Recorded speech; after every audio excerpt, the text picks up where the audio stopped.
১৯৪৫ সাল পুরো পৃথিবী ক্লান্ত ৬ বছরের যুদ্ধ ভেঙে দিয়েছে শহর, পরিবার আর বিশ্বাস। প্রতিটা সকাল শুরু হয় একটাই প্রশ্ন দিয়ে, আজ কি শেষ হবে?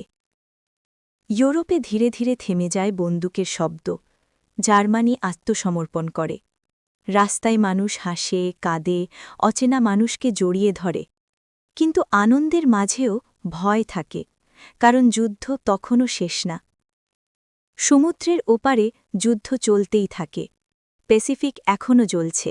জাপান আত্মসমর্পণ মানতে চায় না। প্রতিদিন মানে আরও মৃত্যু, আরও অপেক্ষা, আরও যন্ত্রণা। তারপর ইতিহাস বদলে যায় এক মুহূর্তে। আকাশ থেকে পড়ে ২টি বোমা, হিরোশিমা, নাগাসাকি। কয়েক সেকেন্ডে হারিয়ে যায় পুরো শহর। বিশ্ব থমকে যায় নিজের শক্তির সামনে।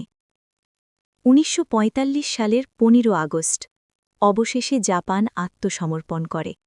দ্বিতীয় বিশ্বযুদ্ধ শেষ হয়। সৈন্যরা নামিয়ে রাখে অস্ত্র। মায়েরা দিনগোনা বন্ধ করে। কিছু শিশু বাবাকে ফিরে পায়, আর কেউ কেউ সারা জীবন অপেক্ষা করে। যুদ্ধ শেষ হয়, কিন্তু বিজয় ভারী লাগে। ৬ কোটির বেশি মানুষ আর নেই। শহরগুলো শুধু ছাই। পৃথিবী শিখে ফেলে এক কঠিন সত্য: যুদ্ধ এক মুহূর্তে শেষ হতে পারে, কিন্তু তার ক্ষত থেকে যায় চিরকাল।